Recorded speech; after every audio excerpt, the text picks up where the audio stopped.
Hello and welcome to the latest episode of Material Matters with Grant Gibson. The show has been running for over 6 years now. However, for listeners who might be new to all this, the idea is that I speak to a designer, maker, artist or architect about a material or technique with which they're intrinsically linked and discover how it changed their lives and careers.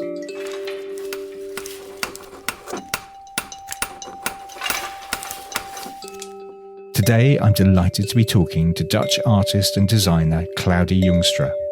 Claudy has become globally renowned for her often monumental textile installations and tapestries made from wool. After establishing her studio in rural Netherlands in 2001, she started an ecological venture which involves maintaining a herd of indigenous sheep and starting a biodynamic farm to grow vegetables used for plant dyes, effectively combining her art with ecological stewardship. Her work is in the permanent collections of a number of museums, such as the Museum of Modern Art and the Cooper-Hewitt in New York and the V&A in London. And she's won a slew of awards, including the 2022 Interior Design Hall of Fame Award. Oh, and she once designed costumes for the Star Wars movies. Claudy, thank you so much for doing this. How are you? I'm well. It's a beautiful early spring day in the Netherlands, so the conditions are perfect, I would say. Good. And was that intro reasonably accurate? Pretty accurate, yes. Good. We've been very busy for the last 30 years. It's this year is Jubilee year. So anniversary year. Yeah. Very good. And you've just come back from Turkey, I think. What were you doing there? I just returned from a boat room. We had a private residence where we installed a triptych it was a very complex situation. It was a staircase quite high, 3 pieces with a great, incredible view. I was there a few days and always, we do some last things like embroideries. The work always needs some time to adjust to the space. That's always better if you stay a bit longer to see what is more needed. You see the light because designing it and creating it in our atelier and then installing it in a location like that. I mean, it's good to have some time to adjust, especially embroideries we usually add to the work. Okay, so when you talk about adjustments, that's what you're doing. You see it in the space and then you potentially add do you ever subtract from a work in that situation? Very often the work, it needs some time for me also to have a, connection with the place and the situation. Sometimes I come back a week later because I think it does the work and the material justice to optimize everything what is possible, what I can do. And then usually by adding, especially with embroideries, you can give it more sculpturality. So it's more 3-dimensional. This house was a lot of concrete. It was a huge space. So in that sense, you can enlarge, in a sense, the effect of the artwork by adding sculptural techniques and textures. Is it different working on a private commission than it is for, say, a public building? For public spaces, usually we make concept, narrative, ideas, renderings. Usually I make an aquarelle, and then the work for the place is usually important. I mean, is it a hospital? Is it a library? Depends on also what you do. How is it placed? Is it, for example, at the library in Amsterdam, 2 to 3 million people visit the library every day in a year, and then you can touch the work. So that makes also a difference about, the texture. If it's a work, for example, quite high, a ceiling. We did a work for a ceiling in Amsterdam for the theater. Nobody will touch it because you cannot have access to that. So that also depends on how is it placed in a building. Residential pieces, usually the personal relationship with the client is very essential. So it's not possible for me to meet every client, but if it's far, I used to have a phone call. You need sort of a basic connection feeling with the client to make a work like that. But public spaces, I think, for me, is also fantastic because a lot of people have access to the work and to the materials. I mean, before we go any further, as someone who was born in the early 70s and whose childhood essentially revolved around George Lucas, we need to talk quickly about your involvement with the Star Wars movies. I love that you're laughing at me. How did this happen? What did you do? I'm intrigued. It happened in London because I started working with wool after my graduation from art school. I became first a fashion designer, and then I fell literally after my graduation, I fell in the world of fast fashion industry. So for me, it was a shock because I had no idea what was happening in that sense. I mean, in an academy, you have sort of this life where everything is possible. And then in reality, working as a fashion designer in that period meant that you had to design 8 to 10 fashion collections a year. I mean, very rapidly, and fast fashion was, just beginning and coming up. And then I saw, for me, a crucial moment in my life. I saw an exhibition in a museum in the Netherlands, in the Textile Museum, about wool. It showed the classical yurts, the tents, the housing of the nomads from Mongolia and Far East. I had never seen something like that in my life, and was completely intrigued by that this material, this natural, it's just there. Sheep just provide it, that they give you warmth in winter. They protect you, and you can easily, mountain it, and you can go to further places. So for me, the material was so, how do you say, intelligent. And I started working with wool since that time. 2 years in Utrecht, I took a cleaning job in the evening. And then after 2 years, I showed the world my woolen research. And in the Netherlands, we had difficulties in that sense with relating to, because modern architecture was minimal as possible. And wool was not an easy material for me to communicate with architects. So I thought, okay, where do people understand what I do? And I imagined that was, England. And I went to London, just very naive, showing my work around. And the Metropolitan Opera House, the Royal Opera House, was one of the places I went, and I showed my work at some time, some place, some date, and somebody passed the office where I was presenting my work. And this person said to me, yeah, what do you make? And then immediately she called Trisha Bigger, the costume designer of Star Wars. And she said, you have to see this. So it was a luck of a moment showing my work, and she understood totally what I did. And within 2 weeks, we had a contract to make a lot of fabrics for the Jedi warriors.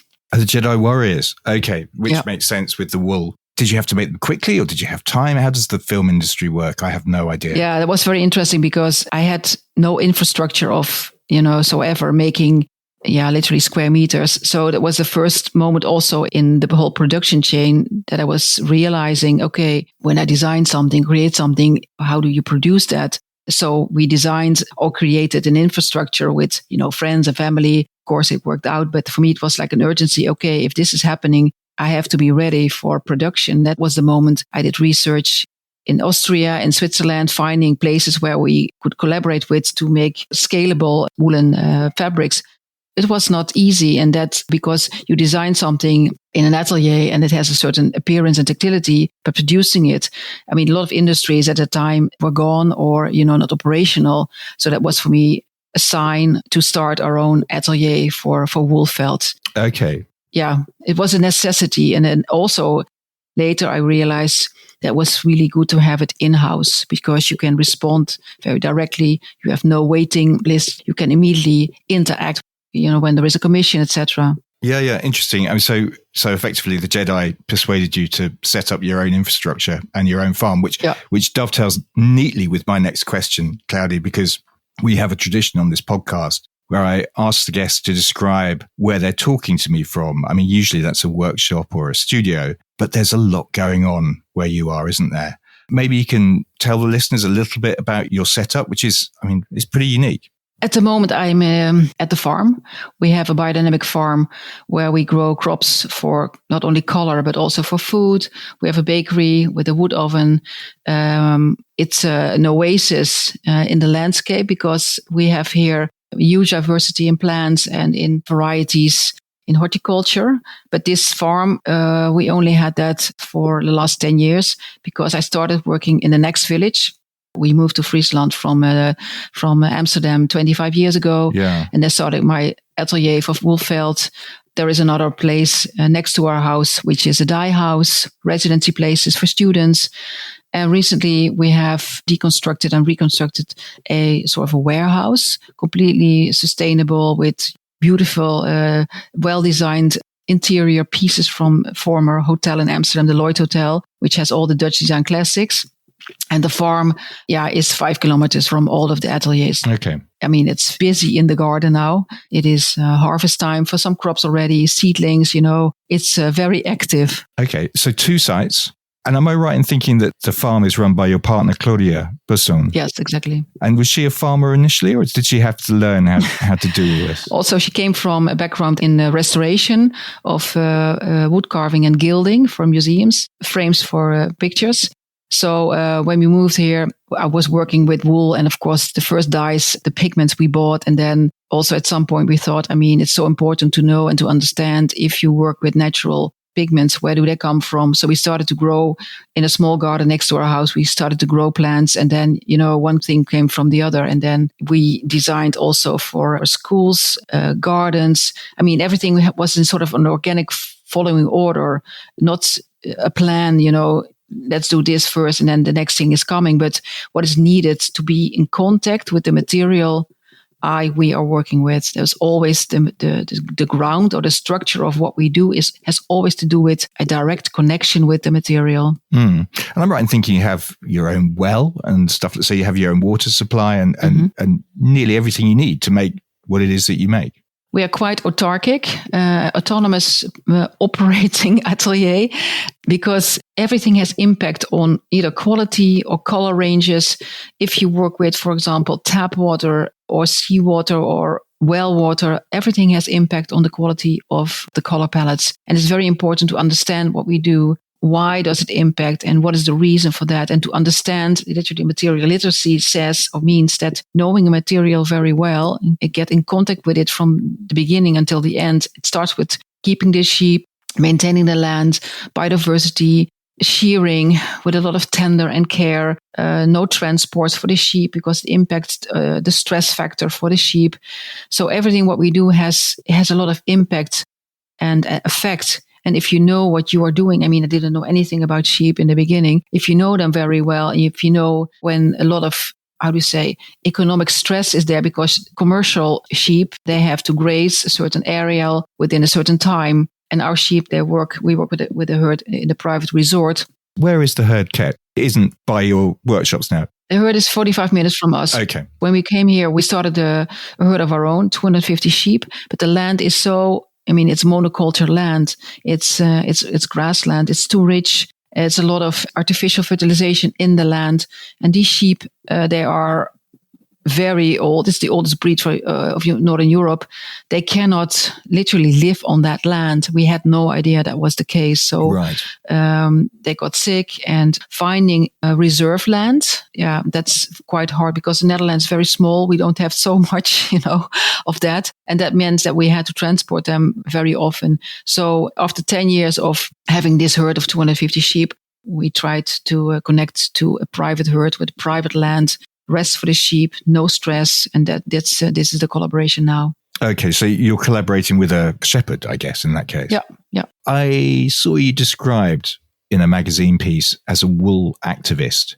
Is that how you would describe yourself? With the word activist, for me, it means if what we do, I do, the studio does, our team does, activates people to engage, to motivate, to come into, some kind of movement. What I mean with that is to bring positive impact to society, to agriculture, to ecosystems. That's what I mean with activism. Activism for me is opening up awareness, senses, being notified of a lot of things I had no idea of. We work with biodynamic farmers a lot. And if you know that at a certain point when harvesting, when you do that on a certain moment in the year, then the impact on the color palettes is completely different. So it's very precise. And activation for me means coming into a motivation to do things maybe differently, to bring awareness. Community work is always involved in what we do. Relating to local infrastructure is very important. That's what I mean with the word activism. Can we, just for listeners who maybe aren't aware, biodynamic farm, what does that mean? Biodynamic farming means not only crop rotation, but when you are a biodynamic farmer, and especially when you are Demeter certified, that means that there are some criteria where you have to engage to, for example, awareness in shipping, awareness in social engagement, education. It's a lot, more than just the land. And their crops. It's a whole palette. It's sort of a holistic way of working. And of course, being regenerative is one of them, but it's like the full spectrum, holistic circular process. That's for me makes it very interesting to work here in Huns Biodynamic, but also we collaborate a lot with biodynamic farmers. And the recent project we started in the UK with Waltham Place Farm. It's a biodynamic farm very close to London. Okay, because you are doing, I was going to mention this at the end, but we'll plug it now. You're doing a series of workshops. What are you doing there? Yeah, it's amazing. We started growing crops with Waltham Place. I think a few months ago they started. And when we come, students from Centre St. Martin's, but also a lot of people from the UK are invited to join with different backgrounds, people in social work, but also people with a lot of differentiation in backgrounds. They will join. Literally, we have lectures, but also, of course, the garden tour, harvesting. We are making our own aquarels and oil painting from, the plants from Waltham Place. We make dye vets for textile. And the theme is traditional shepherds wear and clothing, because a lot comes from, that origin, that it keeps you so protected. And I mean that also metaphorically, especially now. So we will do mending, making of, everything on the land and on the place. They have sheep, so we don't have to leave the place for all of our ingredients. They're just there. So it will be an exercise. I think that's what I call it always, an exercise in making, because you literally go through the whole process from the land to the fiber, to the harvest, to the historical recipes, archaeology, history, chemistry, and also, of course, we should not forget the whole haptic experience.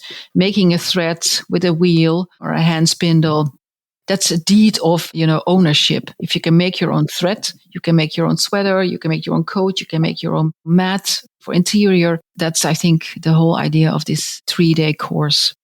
Very good. Well, look, you're probably best known for these huge artworks that we've kind of touched on a little bit that you make from felt predominantly, but also other materials, raw silk, linen, for example. Can we talk about your process?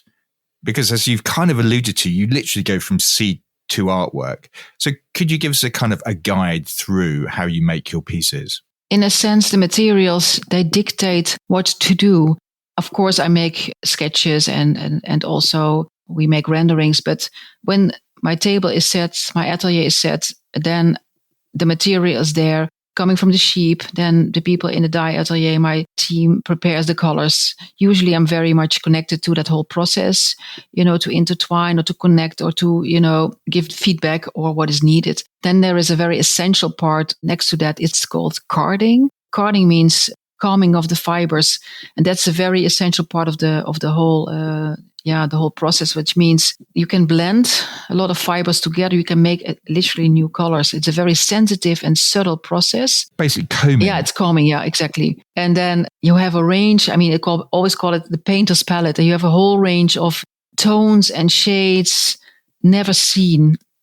And then the table is prepared. My canvas is there. And I start composing all the fibers together into you can say a poet or in the composition. And usually I do that in the weekends or in the evenings on my own. And then water is being added to it. And by a friction process, these incredible fibers, they blend, they intertwine. You can compare it to a woolen sweater in a washing machine. They shrink in the sense that they intertwine together, and which is an irreversible process. You can never undo this. So basically, it's a very ancient process of connecting the fibers. And do you draw before you start doing that, the intertwining of fibers? Are you aware of where you're going, or is there a lot of improvisation during that process? Yeah, there is a lot of improvisation because it's not one-dimensional placing the fibers. It's because I have so much experience now. I mean, 30 years of working with wool. I know how they respond. I know how the one color relates to the other. So I usually make a sketch,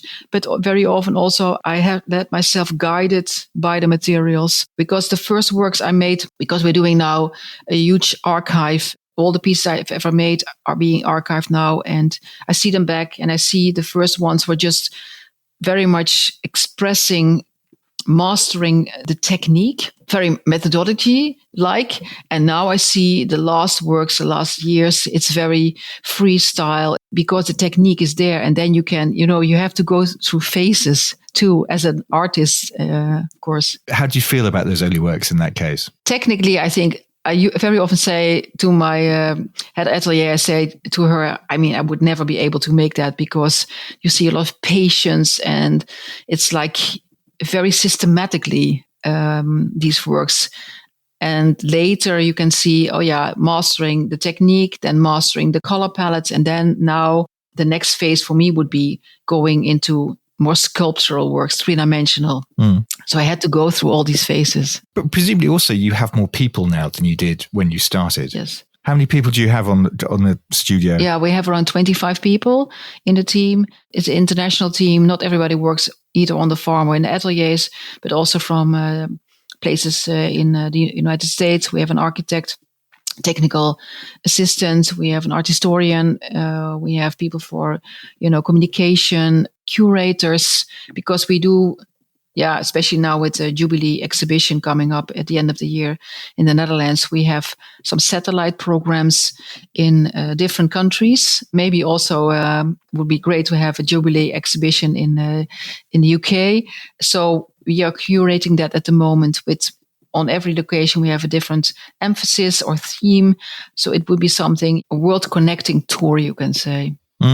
On this podcast, we've talked about the Herdwick sheep, which comes from the Lake Districts, where I was on holiday last week, actually, and which is traditionally used in carpets. As you've pointed out, you rear this particular breed of sheep, the Drenthe Heath sheep, which is apparently the oldest breed in Northern Europe.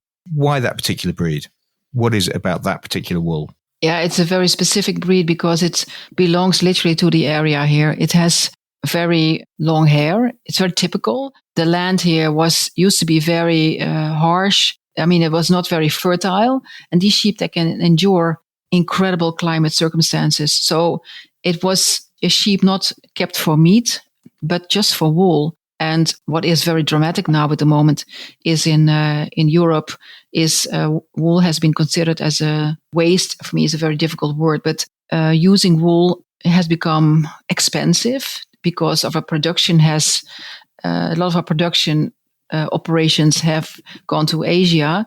In the Netherlands, we have only one, a weaving company left, one knitting company left, industrial.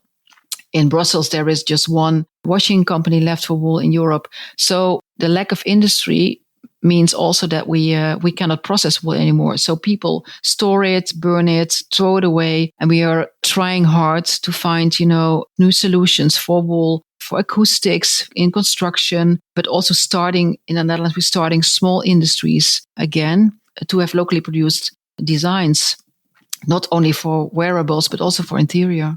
In the UK, an estimated 200,000 tons of wool are burned or buried every year, which is an extraordinary statistic. You also work with farmers in other places. So in Germany, in Spain, in Belgium. How do you find the people you want to work with? I believe a lot in cooperations and collaborations. So working in another country usually comes from a commission. For example, in Brussels, we did a tapestry for the new embassy. And then it would be fantastic, of course, to work with local farmers in the area for the artwork. And since we are Demeter certified, there is this incredible biodynamic federation internationally organized, so you can easily connect to them and ask them for advice. Yeah, they're very well internationally organized, so it's very easy to have access to. And usually these farmers are very open because not only for biodiversity, these crops are really important, but also impulsing their economic situation. Because when you would have, for example, last year in the Netherlands, we had a year with a lot of rain in early spring. So a lot of the crops, they failed, but the historical dye plants, they were very resilient. So then they still have, some balance in their income. So it can work on many levels. And if you grow plants, for example, historical plants for color palettes, for dyes, your whole farm changes because many people are interested to see, to monitor. Designers come, artists come, people from different backgrounds visit that farm because it's a very interesting farm, because it changes the farm. usually when we harvest, we always create these community activities. So always together with the local people. And what plants are you growing, therefore, in these biodynamic farms? A lot of woad, I think. A lot of woad. It's an incredible color. The woad, but also the Dyer's chamomile. Many of these varieties, it's very rare to find them. So usually per farmer, 3 different ones. Coreopsis. But yeah, it depends. We make a year plan and then we usually have 3 varieties, maximum 4, the nettle. And then with one plant, you can make, due to the recipes, you can make ranges of pallets. One of the colours that comes up a lot in the research that I did is Burgundian Black. What is it about that colour that's so special? Burgundian Black is a colour. If you would master Burgundian Black, for example, in the Middle Ages, you were highly, trained and skilled, because the Burgundian Black has not only walnut, but also the madderroot palette in it, the woad, and sometimes also cochineal. So it was not just a one-dimensional color, but it was a constructed color with a variety of shades. So you had to be an expert on all of these fields. That also made that Burgundian Black very expensive. So you saw that in high-ranked, people in the society wearing these clothes dyed in Burgundian Black. And what's so interesting about the color is when you look at it, it looks really like you don't see one tone. You see shades of blues and greens and reds, very deep. And it's very interesting because chemical dyes, they just have one dimension. If you wear a black coat, you just see, one tone. And with these shades, you always have this incredible variety and vitality and richness in itself. And that's, I think, for me, the speciality of, anyway, the plant-based dyes. Hope you're enjoying the show. This is to remind you that Material Matters Copenhagen is running from the 18th to the 20th of June at Gammeldock Christianshavn and is part of the 3 Days of Design Festival. We will have the likes of Hydro, AHEC Europe, The New Raw, Abalon, iFungi, Spark & Bell and Patch Studio taking part, to name just a few. There'll also be a special installation from Ukraine House that investigates sourcing materials in a war zone. We can't tell you how much we're looking forward to it at Material Matters. And if you're in Copenhagen, do come in and have a look. There'll be some wonderful installations and genuinely inspiring products. Plus, you can say hello to William and I. Check out our website for more details at materialmatters.design. I should also mention that our London Fair returns to the London Design Festival 2025 from the 17th to the 20th of September, and what's more, it has a sparkling new home. We're taking a floor of Space House, one of the city's most distinctive modernist buildings on the outskirts of Covent Garden. The building is filling up with some fascinating things, but there is still space if you're keen to take part. Drop us a line at hello@materialmatters.design. That's hello@materialmatters.design. There are a couple of things that strike me about your work. The first is time. If I was going to commission you, then I guess I'm in this for the long haul. Some of your dyes take, years to make. I mean, the Red Rembrandt is a 5-year operation, right? So this idea of slowness is important to what you do, but also to your client base, I guess. The slowness in the process is very essential. And if you see, for example, if people in the team or myself, if you feel some kind of, stress moment, the material is very naked. It's very truthful. It just shows. So you cannot spin. Yeah, I mean, people are very skilled. They can spin very fast, but usually in the making of, you have to take the time. But and there's the madderroot. Yes, it takes 5 years for that color to generate, that root to generate the color, which is incredible, exceptional. But also, if you have it once, you can never forget that when you ever saw the madderroot shades. I mean, that makes such an imprint. Yeah, the other thing is already mentioned, because we have everything in-house, we don't have to wait for suppliers and we can immediately start the production and the making of. So usually large-scale tapestries takes 3-4 months. we have lead times 6 to 12 months for, medium scale projects. And of course, if it's a large, very large, we are doing an exploration now for a curtain for a stage. Of course, that's like 50 square meters, and that takes, of course, longer. But also in the process, we also try to connect, the people who commission us to be part of the process, to share them, give an insight, to make pictures or small videos. This is where we are now, because these processes are usually very far from us. I mean, you never see something is constructed. And if you are part of that, you feel it's time and integrity, and everybody who is engaging with our team, it's precious, I would say. So it's also important to show that the people behind. Well, you've described making natural dyes as and I quite like this, a meeting point where, and I'm paraphrasing now, but where you encounter the past, the present, and the future. I'm kind of intrigued what you meant by that. The vision for me was always, because I have a lot of respect from heritage and you can say, sources where we had a lot of respect for, because a lot of these processes were made during rituals and special moments in the year, seasonal, and bringing that back and transforming that into some contemporary language. I mean, that's the only reason how they can literally survive, because a lot of these dye, not only the dyes, but a lot of these processes, the handmaking processes, they are rooted in our cultural identity or DNA. And we do many masterclasses also on site. We did one 2 weeks ago in Valencia. 150 people joined us. And what happens is that young people, they say, they tell us that they know that, for example, if you think of Spain, you think of wool. That's the next connotation. And a lot of young people don't know that. And older people say, they still remember, the paths with the routes with the shepherds going through via Madrid, to the north.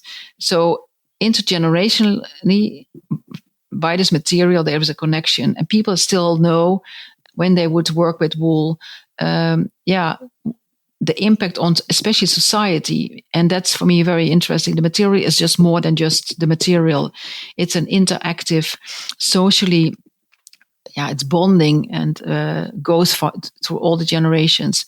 And since our recent curriculum, I mean, I don't know how it is in the UK, but in the Netherlands, a lot of these, artistic fields, are not, I mean, it's very one-dimensional at the moment.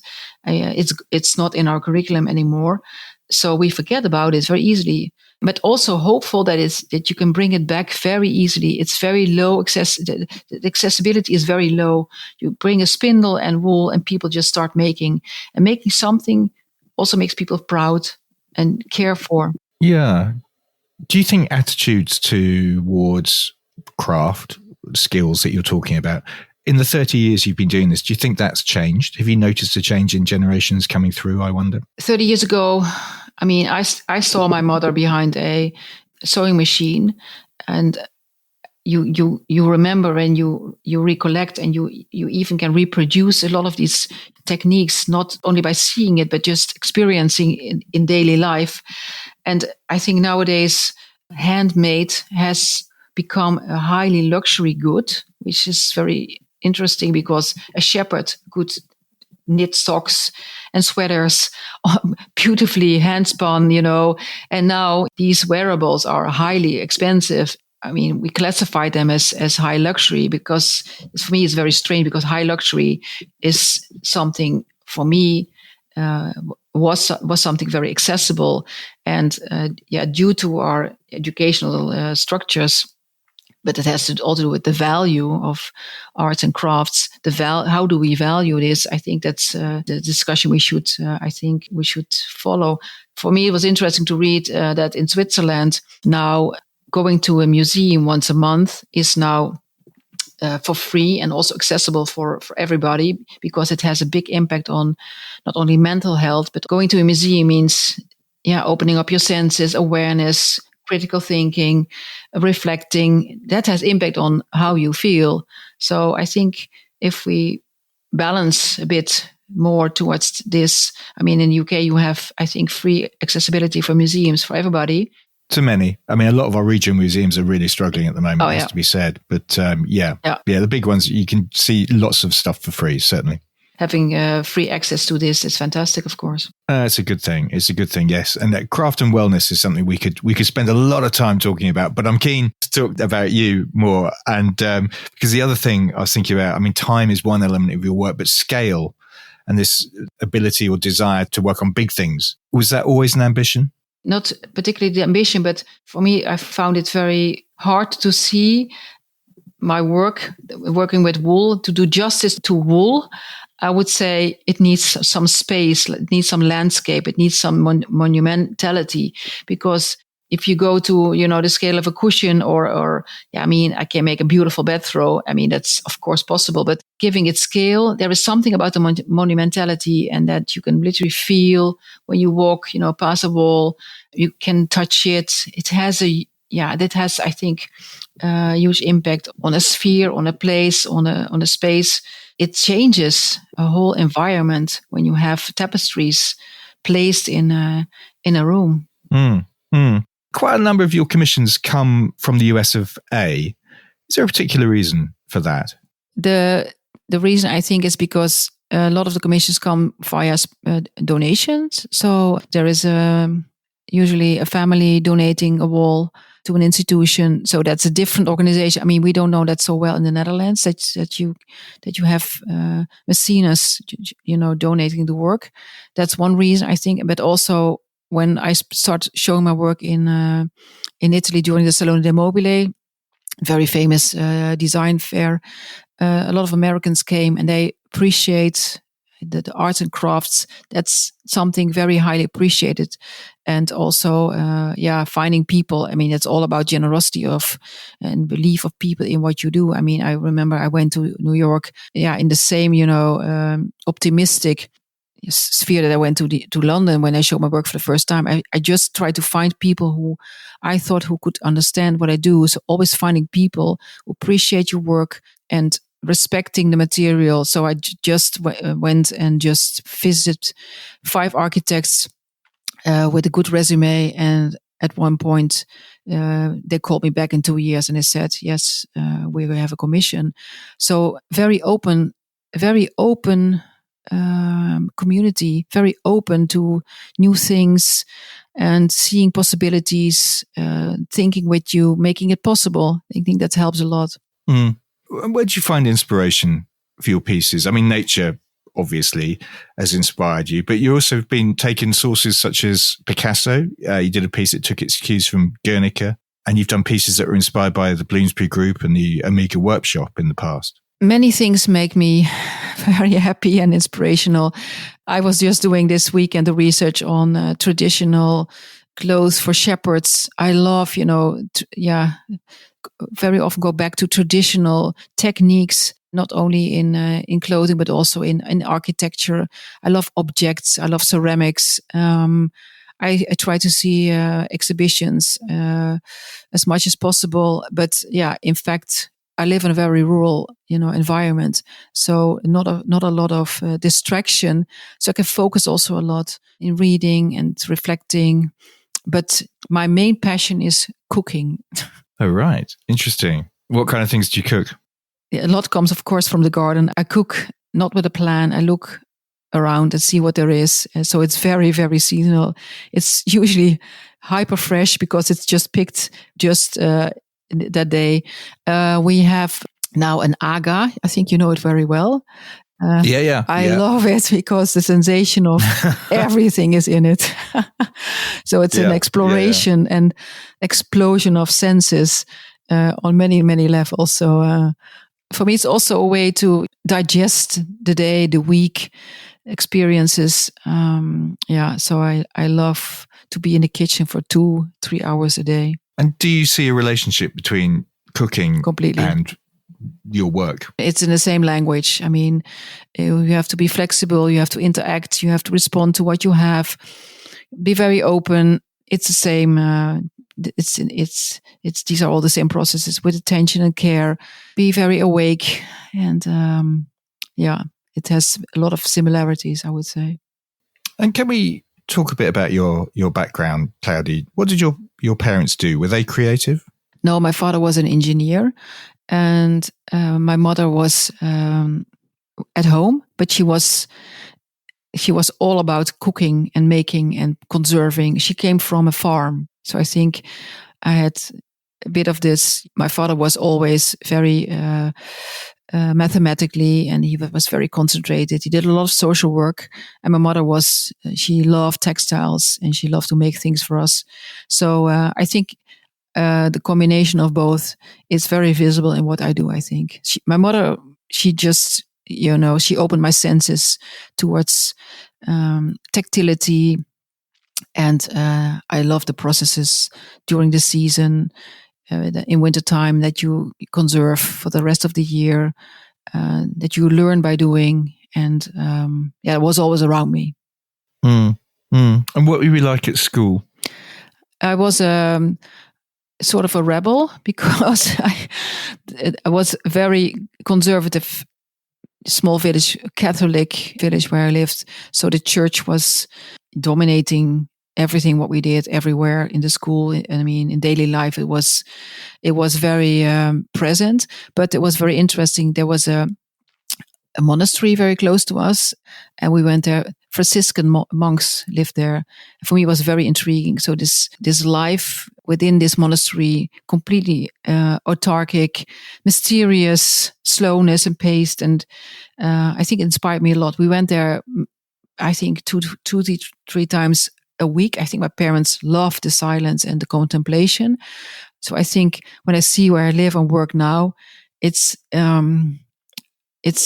has the same, for me, it was enchanting, and not knowing what it was exactly, but I loved, it was in a sense, a safe haven, and in silence, this contemplation within nature was for me so, it was for me so mystical. I couldn't find, the words for that, or I just knew it was always very attractive, and so I sort of copied that life here without knowing that. But I see when I'm here, we have a sort of a similar life with, in a sense, with essentials needed around us, living a creative life too, because that's it's also, I see it when the students come here. Today it is a working day with students on the farm, and a lot of them just never have experienced that. They come from Amsterdam or Tokyo or New York. Seeing what you're doing because you understand the processes, it's an organic way of living, makes you also feel that you relate very differently to your daily life, and you can make also different choices or decisions.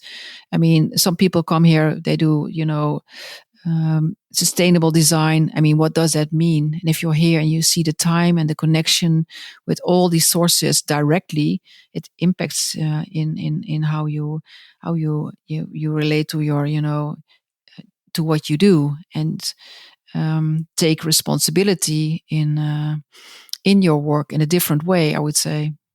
Because you didn't grow up in Friesland, but I think your grandparents were from the area, right? Yes, they did. Yeah. The people here are, because they're very close to the sea, they're very open. They were very connected to, because of trade. Many different people came here. So Frisian people are not particularly, you can say, like in the South, welcome, opening the doors and you have a coffee or whatever. But they're very, they're just there. And if you take the time to connect to them, it takes a long time, then the loyalty is incredible.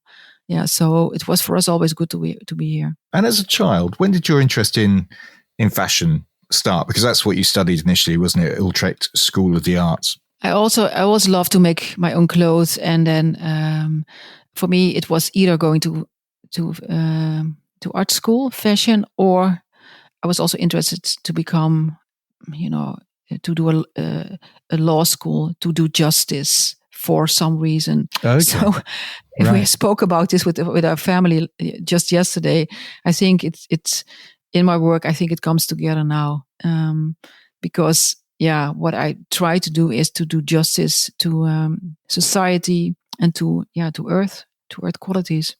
Yeah. We touched upon this at the beginning of the interview, but you saw this yurt of the Mongolian nomads at the Textile Museum in Tilburg, and it seemed to be a Damascene moment, which is a word I use a lot on this podcast, but it did seem to change your life. Was it immediately clear what you needed to do and what path you were going to take? It was not clear at all. I think it also was very hard for me to live in this 2 year of solitude, because I gave up my work as a fashion designer to expose myself and to experience, to take the time that was needed to get to know the material so well. And that was 2 years, but to live in a sort of a mist that you don't know where it's going to, but to have the confidence that it will bring me to some kind of answers. Always come, but you have to suffer, you have to endure, you have to have faith. And I think it takes time, because going through these phases of not knowing, that's very important. I always say to students also, you have to go through, I think it's good to go through phases that you don't know. And if you don't know, there will be a phase that you know more, and then something will, appear, and that will show you direction. But that's the hard part, because you don't have immediately, you cannot immediately envision, how you make your money with wool, for example, or who was waiting for somebody working with wool. But if there is something so clear, what you think you are connected to. For me, that was wool. Yet it takes, I see now, also a lot of courage to do that, because a lot of people said to me, "You gave up your job, and it's very insecure." I mean, yes, that's all true, but that it also gave me directions I would never thought of. So if you follow your maybe that's intuition, that's very important, I think, in life too. You also have to take your family and friends with you on that journey. Exactly. I mean, was that tough? That was really tough, because I had no idea, and I had to tell them that I had no idea. So, and then, it was so lucky to have this, first, recognition by the Star Wars Commission. It's like, it's not a cherry on the cake. It's like, it's beyond, imagination. And then for me, it was strategically, it was to continue what I was doing, to find, also commissions. I mean, you have a reference, and it was an incredible reference, of course. I was watching you talk. I'm changing tack now. I was watching you talk you gave recently, where you were kind of like anti the vintage clothing industry, and that made my ears prick up as a journalist, because that's the kind of comment that journalists like. What is it about vintage clothing that you don't approve of? Not approving is true and also not true, because of course it's very good that we reuse everything, we would throw away and not use anymore. But I think if we would produce or make better quality clothes, I mean, you can wear a sweater for 20, 30 years.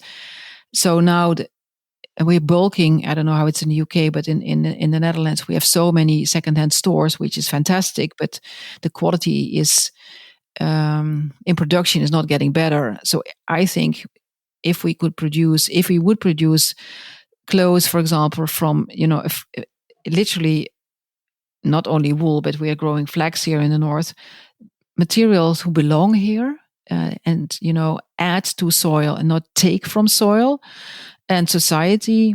I think that's another step, and another step in also, I would say, if you make something yourself, and I mean it seriously, it's something you treasure for a long time. But also, if you buy something which is really well made, I remember we in London we bought, I think 25 years ago, a woolen Spencer from Paul Smith, and it still is, so well made, such a high quality, and of course it's mended, but it's something you treasure, and I love, materials aging.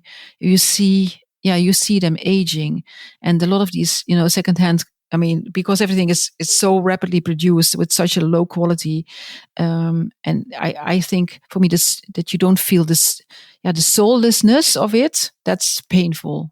Yeah.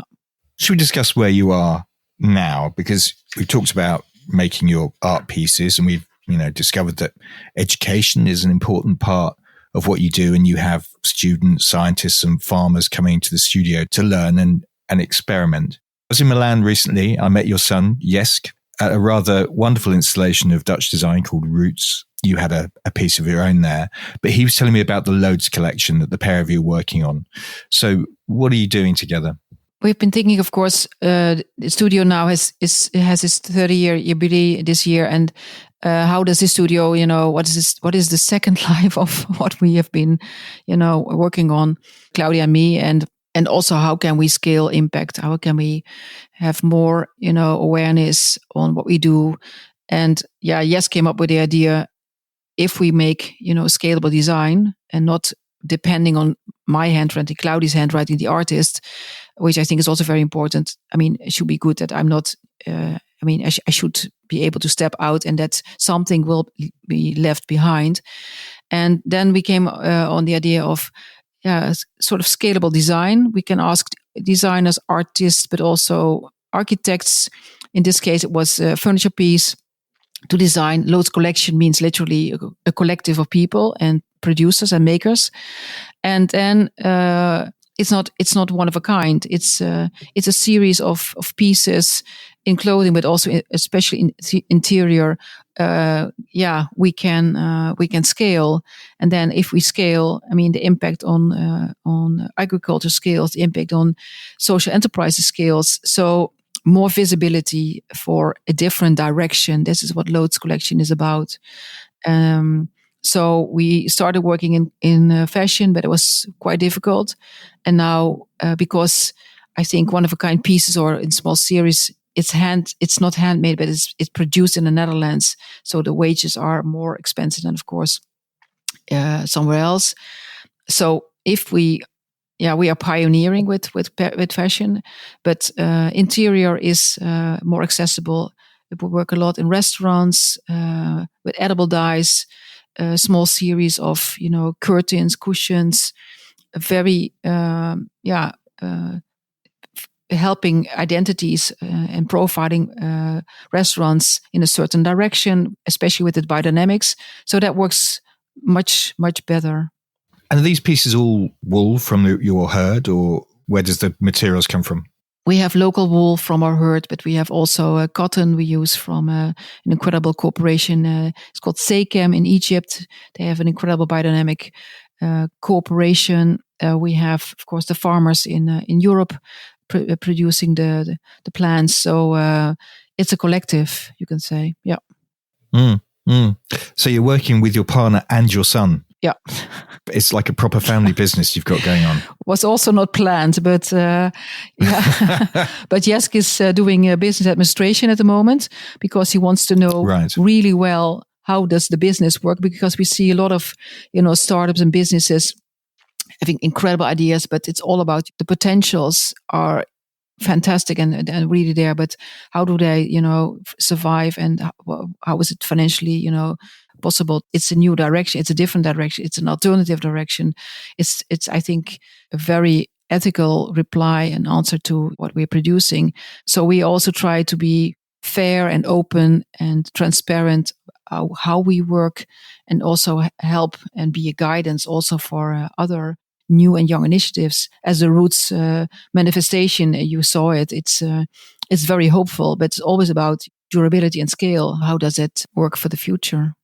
We're coming to the end of our time, Claudia. I've thoroughly enjoyed that. Thank you very much. I mean, final question is, obviously you've got this 30th anniversary. You've got Loads. You've just installed in Turkey. You've got the workshops at Waltham Place coming up. But how do you envisage the next 10 years of your practice, I wonder? Still very much engaged to loads, of course, the coming years. We are seriously working on a platform for education.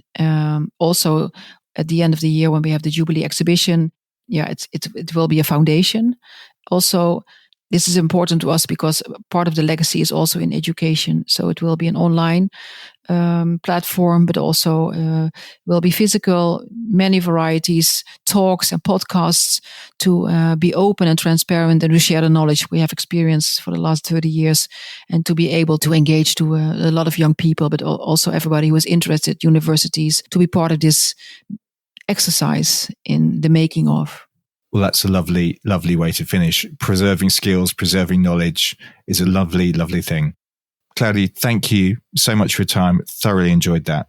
And good luck with the 30th anniversary. Thank you so much. To discover more about Claudy, go to claudyjongstra.com. As ever, to find other podcasts that I've done and to sign up to our newsletter, go to materialmatters.design. And there are also images relating to the interviews on our Instagram page, which is also materialmatters.design. And it would make me incredibly happy if you went to my Patreon page and made a pledge at patreon.com/materialmatters. For as little as £3 a month, so about the cost of a cup of coffee, you can receive an invite to various Material Matters events, as well as getting access to each episode before it's published to the wider world. Material Matters is a completely independent concern, and any help you can offer would be hugely appreciated. Ultimately, you'll be helping to take the message of the importance of materials, skill, craft, and design to a whole new audience. Thanks very much for listening.